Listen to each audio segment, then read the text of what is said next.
कुछ बात तो है पीएसजी में, निराली बात तो है यार पीएसजी में। मतलब मेरे को लगता है कि यहाँ पे ना हर एक अच्छा मैनेजर आके ना थोड़ा सा सटिया भी जाता है और थोड़ा सा चुतिया भी जाता है। लेकिन आज के एपिसोड में हम लोग 2 मैचेस पे बात करने वाले हैं और उसके बाद रात को एक पॉडकास्ट करेंगे यहाँ पर पैनलिस्ट के साथ, जहाँ पर पूरे तरीके से चैंपियंस लीग पे हम डिस्कस करेंगे विनर्स एंड लूजर्स। और भाई एपिसोड में आगे जाने से पहले तुमको पता है कि हम सेकंड चैनल पे कंसिस्टेंटली यहाँ पर करियर मोड खेल रहे हैं और साथ ही साथ यहाँ पर अल्टीमेट टीम मोड भी खेल रहे हैं। तो डू मेक श्योर कि आप चैनल को सब्सक्राइब करें, link in the description and in the pin comment as well. करवा दो यार 10,000 सब्सक्राइबर, इधर 2 लाख हो गए यार, 10,000 नहीं पहुंच पा रहे। ऐसी कैसी यार भाईचारा और दोस्ती हमारी। बट अब तो पीएसजी के पास नेमार मेसी और विराट में से कोई है भी नहीं। अब किसको कोसेंगे? अब किसके घर के बाहर जाके ताली बजाएंगे? अब किसके घर के बाहर जहाँ पर थाली पीटेंगे हम? लेकिन मेरे को समझ में नहीं आता कि यहाँ पर लुइस एनरिके जो कि इतना एक्सपीरियंस मैनेजर है और जो कि पीएसजी के ऊपर इस समय आप कह सकते हो कि एक वैसा प्रेशर भी है कि भाई हाँ ठीक है ग्रुप ऑफ डेथ में अपन चैंपियंस लीग में, लेकिन एक तरीके से मेंटल प्रेशर भी है। मैंने पहले ही कहा था यहाँ पर कि इस पूरे चैंपियंस लीग कैंपेन में मेरे को 3 टीमों पे सबसे ज्यादा मेंटल प्रेशर आता हुआ दिख रहा है। पहली है यहाँ पर पीएसजी, दूसरी है यहाँ पर बार्सिलोना और तीसरी है यहाँ पर आर्सेनल। और यहाँ पर हम कह सकते हैं कि चैंपियंस लीग मैच डे 2 में इन 3 में से 2 गिर गई। बारसा खड़ी रह गई और उस पर भी बात करेंगे कैसे खड़ी रहेगी, खड़ा रह गया। लेकिन यहाँ पर अगर हम यहाँ पर पीएसजी की बात करेंगे, देखो लुइस एनरिके से मैं इसलिए ज़्यादा डिसअपॉइंट हूँ क्योंकि लुइस एनरिके को पता है कि पीएसजी का सीजन अच्छा स्टार्ट नहीं हुआ है और डोमेस्टिकली वो भी थोड़ा स्ट्रगल कर रहे हैं। उसके ऊपर से एम्बापे जो कि उनको बेल आउट कर रहा है, अगेन आप उस पर कितना डिपेंड कर सकते हो, जबकि तुमको पता है कि लुइस एनरिके एक ऐसा मैनेजर है जो कि अपने सिस्टम को एक कलेक्टिव यूनिट की तरह देखता है, पेप हाइब्रिड। लेकिन यहां पर आज हमने जो देखा वो कुछ कार्लो टाइप था। लेकिन फर्क ये है ना कि आप कार्लो टाइप कर नहीं सकते क्योंकि आपके पास कार्लो की आईब्रो नहीं है। अब देखो यहाँ पर मेरे को जो चीज शॉकिंग लगी वो ये चीज, देखो पहली तो आपने शुरुआत में गलती कर दी, मतलब आपने शुरुआत ही खराब करी। और दूसरी चीज आपने अगर गलती कर भी दी, आपने वीएआर वाली गलती कर दी कि आपने गलती समझने का परखने के बाद भी आपने उसको सुधारने का तरीका नहीं दिखाया। और उसके बाद आप प्रेस कॉन्फ्रेंस में आके कहते हैं कि मेरे प्लेयर्स का एटीट्यूड बुरा नहीं था, गलत नहीं था। यस, एटीट्यूड गलत बुरा नहीं हो सकता, लेकिन आपका सिस्टम लिटरली यहां पर गुड़ गोबर 4 चौपड़ था। कहानी की बात करते हैं, यानी कि मैच की बात करते हैं। अब देखो मैच अपने आप में पोएटिक एंड पॉइंट से स्टार्ट होता है। न्यूकासल यूनाइटेड चैंपियंस लीग में 20 साल बाद यहां पर अगर सेंट जेम्स स्टेडियम की बात करें तो इस समय यहां पर उन्होंने one of the biggest the most commercial club को यहां पर वेलकम करा था, जो कि था Paris Saint Germain. Of course Mbappe और ये पूरी हाइप के साथ यहां पर पीएसजी न्यूकासल यूनाइटेड आई थी। और आप समझ सकते हैं कि न्यूकासल यूनाइटेड डिस्पाइट की 0-0 ही चल रहा था, हर एक टैकल पे सेलिब्रेट कर रहे थे। न्यूकासल यूनाइटेड के फैंस की बात करें, वो हर एक टैकल की बात करें, हर एक अटैकिंग सीक्वेंस की बात करें, वो उस पर सेलिब्रेट कर रहे थे। तो डेफिनेटली यहाँ पर जो पूरा का पूरा 12th मैन वाला सपोर्ट था वो यहाँ पर न्यूकासल को मिल रहा था। अब इससे मैं ये नहीं कहूँगा कि पीएसजी थोड़ी हड़बड़ा गई, क्योंकि पीएसजी में यार आप देखो कि एक्सपीरियंस प्लेयर्स हैं, काफ़ी एक्सपीरियंस प्लेयर्स हैं, चाहे मार्किनियोस की बात करें, डोनारुमा की बात करें और किलियन म्बाप्पे की बात करें। लेकिन यहां पर चीजें पलटनी तब स्टार्ट हुई जब न्यूकासल यूनाइटेड की मिडफील्ड और अटैकिंग पॉइंट ने यहां पर प्रेस करना स्टार्ट करा from the building out from the back. अब देखो पीएसजी ने यहां पर शुरुआत के 5-10 मिनट में ऐसे सीक्वेंसेस करे थे जहां पर आप समझ सकते हो कि वो काम कंपोज बढ़िया लग रहे थे। लेकिन एक बार न्यूकासल यूनाइटेड ने उनका गेम परखने लग गए, एक बार न्यूकासल यूनाइटेड ने अपना भी फुटहोल्ड और अपना एक बार उनका गेम समझ लिया कि वो किस तरीके से खेलने की कोशिश कर रहे हैं और उनके क्या वीकनेसेस हैं जिसको वो टैप कर सकते हैं। न्यूकासल यूनाइटेड भाई लिटरली जब तक 2-0 मतलब आई थिंक सो 35-40 मिनट तक रुकी नहीं भाई, वो कंसिस्टेंटली प्रेस करे जा रही थी।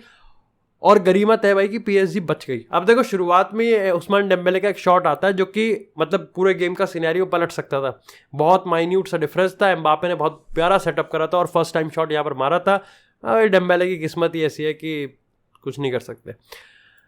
लेकिन यहाँ पर जो कुछ चीज़ें मेरे को खटक रही थी पीएसजी से, सबसे पहली चीज़ तो ये कि पीएसजी टेक्निकली इतनी ज़्यादा लिमिटेड थी और उसमें भी यहाँ पर लुइस एनरिके ने जो फील्ड बिठा रखा था वो और भी ज़्यादा खत्म था।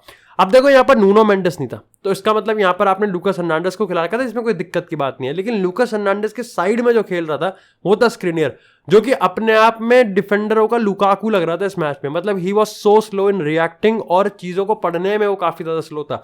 वो भी तब जब आपके सामने यहाँ पर अल्मिरॉन है, अलेक्जेंडर इसाक है, और अगर हम ब्रूनो गुमारेश और सेंड्रो टोनाली की बात करें जो कि यहाँ पर थकने का नाम नहीं लेते, और ऑफ कोर्स एंथनी गॉर्डन की बात करें, उसमें भी जो एनर्जी थी, हाई प्रेस था, ये थ्रू आउट यहाँ पर पहले 40 मिनट की सीक्वेंस में हमको देखने को मिला। और पीएसजी इतना स्लो रिएक्ट कर रही थी। मार्किनियोस की बात करें, एकमात्र ऐसा प्लेयर था जो कि मेरे को लग रहा था कि पासिंग अच्छी करने की कोशिश कर रहा था। एक्सपेंशन है, मतलब उसके पास जो आप कह सकते हो कि रेंज ऑफ पासिंग है वो उसकी सबसे ज्यादा काफी अच्छी थी। हकीमी की बात करें, ठीक है, एज यूजुअल हकीमी था, लेकिन एक जो शुरुआत के हाई प्रेस मूवमेंट में मैं समझ रहा था पीएसजी इतना ज्यादा लापरवाही से खेल रही थी, और उसके पीछे रीजन था कि आपने सिर्फ 2 मिडफील्ड बैठा रखे थे, उगारते जो कि एक शॉर्ट पासर रिसाइकलर है, और अगर हम बात करें यहाँ पर जबरदस्ती, अगर हम इसकी बात करें कि भाई वो भी आप कह सकते हो कि 1-2 सीक्वेंस वाले पासिंग है। अब आपने 2 मिडफील्ड रख रखे, और अगर न्यूकासल यूनाइटेड की बात करें तो 5 मिडफील्ड, वो 4-5-1 के उसमें प्रेस कर रहे थे, not 4-3-3 but 4-5-1।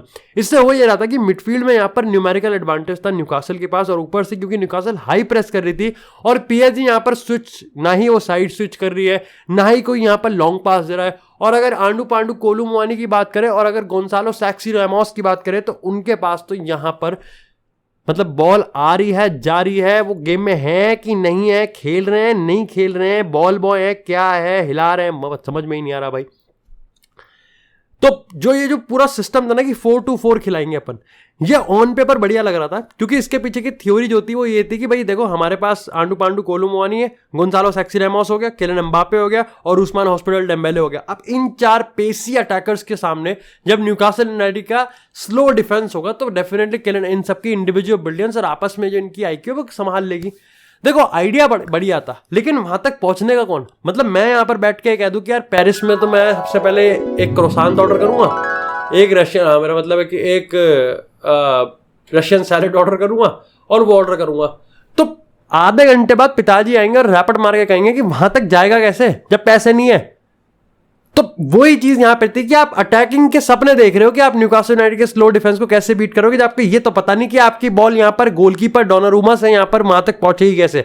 Mbappe middle of the park number 10 वाले रोल में कर क्या रहा था भाई, गुनाह है ये तो मेरे ख्याल से ये बेलिंगम को स्ट्राइकर से खिलाने से ज्यादा बड़ा गुनाह है कि एम्बापे को स्पेसिस चाहिए, क्योंकि कोलो मुआनी के पास देखो ना ही स्ट्राइकर इंस्टिंक्ट है, और ना ही उसके पास यहां पर एक wide and out and out winger वाले एट्रीब्यूट्स है।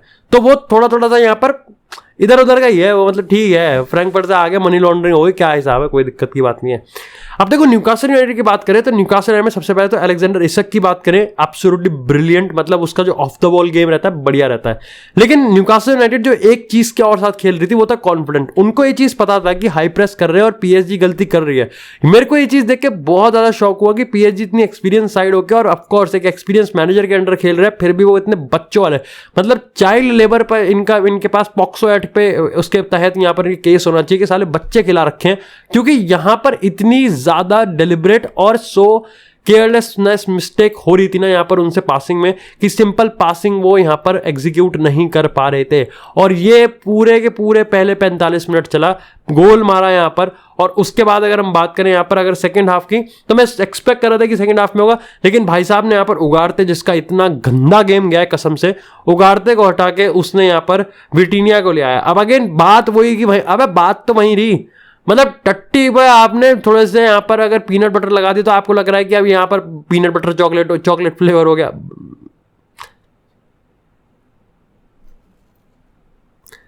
मतलब बात वही है कि 2 मिडफील्डर के साथ आप, अरे यार मैंने अभी आधे घंटे पहले पीनट बटर ब्रेड खाया है। तो बात वही है कि आप यहाँ 2 मिडफील्डर ले आए और आपको लाने थे 3। मतलब इतना ज्यादा पैथेटिक गेम स्टाइल खेला ना यहाँ पर पीएसजी ने, मेरे को समझ में नहीं आया। It's all on Luis Enrique, क्योंकि तुमने ही अपनी टीम को कोई प्लेटफॉर्म, कोई बेसिस, कोई फंडामेंटल नहीं दिया यहाँ पर। और काफी ज्यादा क्रिटिसाइज भी हो रहा है इस समय फ्रेंच मीडिया में लुइस एनरिके इस डिसीजन को लेकर। तो भाई डेफिनेटली यहाँ पर न्यूकासल यूनाइटेड के लिए बहुत ज्यादा पोएटिक था। ऑफ कोर्स यहाँ पर अगर हम स्कूल बॉयज की बात करें तो उन्होंने हेडलाइन बनाई है डेनबर्न और लॉन्गस्टाफ की। डेनबर्न जो मतलब आज जब 20 साल थे तो वो बैठ के देख रहे थे, ऐसी कहानी है। अगर लॉन्ग स्टाफ की बात करें तो स्टीव ब्रूस के अंडर उन्होंने यहाँ पर राफा बेनिटेज के अंडर उन्होंने रैंक्स में ऊपर आए, फिर स्टीव ब्रूस, और उसके बाद मैंने ये सब ड्रामों के चक्कर में यहाँ पर वो एक ऑन द वर्ज थे कि वो क्लब को छोड़ के जाने वाले थे। और अब देखो भाई किस तरीके से एक पोएटिक और एक इमोशनल मोमेंट था जब इन्होंने यहाँ पर गोल स्कोर किया। ऑफकोर्स उसके बाद जो शाह ने गोल स्कोर किया था फ्रॉम स्क्रीमर, एब्सोल्युटली ब्रिलियंट। तो क्या यहाँ पर ग्रुप ऑफ डेथ में कुछ बदलाव है? देखो कह सकते हो कि यहाँ पर पीएसजी, देखो मैं पीएसजी पे अभी भी इसलिए थोड़ा सा बुलिश हूँ, वो इसलिए क्योंकि उनके पास इंडिविजुअल क्वालिटी है।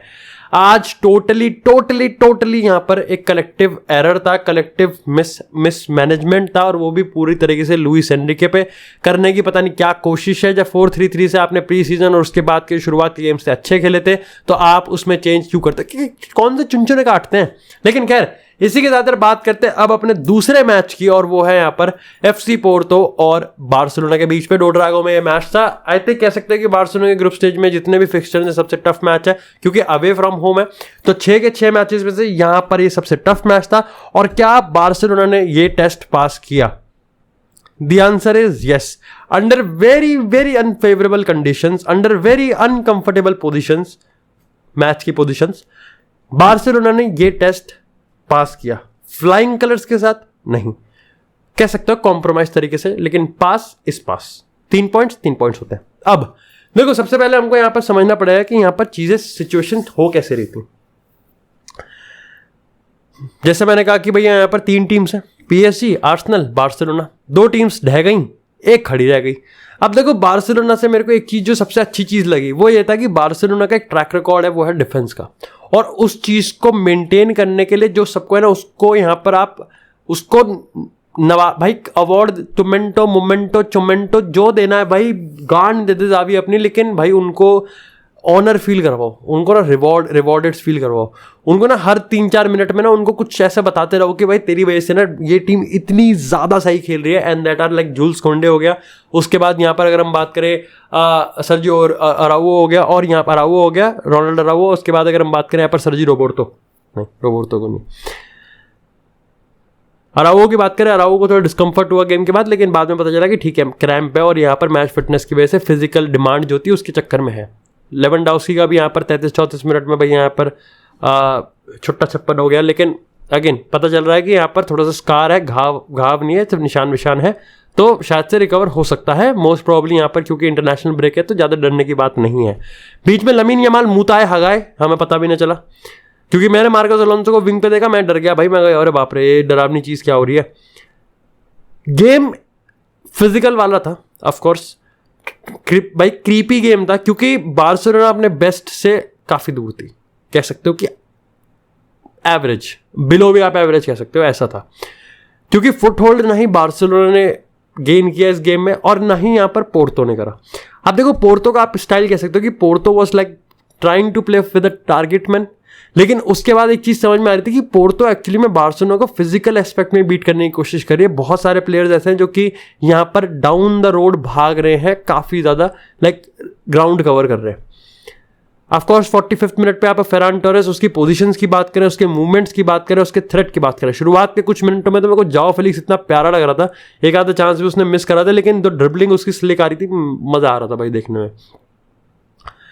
लेकिन भाई एक ही बंदे ने मेरा जो लाइक दो पूरी नजरें, क्योंकि साइड बाय साइड 2 मैचेस चल रहे थे, तो एक ही बंदे जिस पे पूरी नजरें टिकी हुई थी वो था Jules Kounde. Clear out and out chance उसने एक बचाया, तो आप कह सकते हो कि इस गेम में अगर man of the match for me it's Jules Kounde. उसने बेल आउट करवाया है, ऑफकोर्स टर स्टेगन ठीक है, लेकिन it always be like Jules Kounde और अराउओ की जो पार्टनरशिप है वो काफ़ी ज़्यादा स्ट्रॉन्ग है। अगेन आप कह सकते हो कि बाल्डे का जो ऑफ द बॉल और ऑन द बॉल मूवमेंट है वो भी काफ़ी प्यारा निकला। जाओ कैंसेलो अटैकिंगली तो हमेशा से एक्सपेक्टेड गुड रहता ही है, लेकिन डिफेंसिवली भी आज उसने काम अच्छा किया। पेनल्टी पे बच गए भाई, देखो बार्सिलोना बच गए, क्योंकि देखो रूल्स है, स्लीव रूल होता है। 2019-20 के बाद अगर कोई चेंज हुआ है तो मेरे को नहीं पता, लेकिन लास्ट टाइम मैंने जो पढ़ा था और अभी भी जो इस समय ट्विटर पे सर्कुलेट हो रहा है उसके हिसाब से स्लीव रूल होता है, यानी कि स्लीव्स के नीचे नीचे हैंड होता है, उसके ऊपर नहीं होता, और वो यहाँ लगा हुआ था। बट ठीक है भाई, जैसा भी हिसाब है, आप कह सकते हो कि रेफरी के जो डिसीजन है इनके बेसिस पे आप अपना मैच रिव्यू नहीं बिल्ड कर सकते। लमीन यमाल भी सही खेला, he was a good, like game के टेम्पो को सेट करने के लिए ही वॉज रियली गुड, लेकिन आप कह सकते हो कि मिडफील्ड यहाँ पर थोड़ी सी स्ट्रगल करी बार्सिलोना की, और ये चीज़ थोड़ी सी प्रॉब्लमैटिक हो सकती है। लेकिन आप इस गेम को ना थोड़ा सा, मेरे को लगता है कि इस गेम को ओवर एनालाइज हम ज़्यादा ना करें, सिंप्लीफाइड टर्म्स में बात करते हैं, क्योंकि इस गेम में यार क्योंकि बहुत अनकंफर्टेबल सी पोजीशन थी, आपने 34 मिनट में अपना मेन मैन खो दिया, ऑफकोर्स आपके 2 मिडफील्डर्स यहाँ पर इंजर्ड हैं, आप कंसर्न हो, और अगेन द मेंटल एस्पेक्ट, भाई आपको अवे फ्रॉम होम खेल रहे हो और आप 6 पॉइंट अब लिया है, अब आपको कोई दिक्कत की बात नहीं है, प्लस आपकी डिफेंस बॉल मतलब मजे दिला रही है। तो ओवरऑल आपने यहाँ पर सामने वाले ने गलती करी, आपने उस अपॉर्चुनिटी को लिया, तो now you are lethal, brutal and aggressive, हर चीज़ है, मैच्योरिटी से आपने गेम को खत्म किया, डिफेंस आपको कॉन्फिडेंस दे रहा है सामने वाली टीम ने भाई, क्योंकि देखो अगर मैं कह रहा हूँ कि बार्सिलोना ज़्यादा अच्छा नहीं खेली, बट ये भी एक फैक्ट है कि आप पोर्तो ने यहाँ पर बार्सिलोना के गोलकीपर को कितनी बार टेस्ट किया, कितनी बार किया, और जितनी बार भी बाई चांस उन्होंने करा, उस बार आपके बार्सिलोना के डिफेंस ने यहाँ पर बेल आउट करवा दिया। अच्छी चीज़ ये थी कि आपके ग्रुप स्टेज का जो सबसे टफ गेम था, आपने उसको यहाँ पर निकाल लिया। सबका स्लिप अप आता है, मैं बार्सा का भी ये स्लिप अप एक्सपेक्ट कर रहा हूँ कि ये वही स्लिप अप था, यहाँ से आपको पिकअप करना है। Gundogan again absolutely amazing. Overall मेरे को बार्सिलोना गेम अच्छा लगा, मतलब ऑफकोर्स एक तरफ क्योंकि बॉक्स ऑफिस मैच चल रहा था, तो उसके कंपैरिजन में यहाँ पर ऑफकोर्स वो कम था, यहाँ पर एंगेजमेंट कम थी, लेकिन ओवरऑल जितना भी मैं देख रहा था साइड बाय साइड, मेरे को ये गेम काफ़ी ज़्यादा फेयर एंड स्क्वायर लगा। ऑफकोर्स काफ़ी टक्कर का था, लेकिन बार्सिलोना को यहाँ पर खुश होना चाहिए अपनी परफॉर्मेंस से।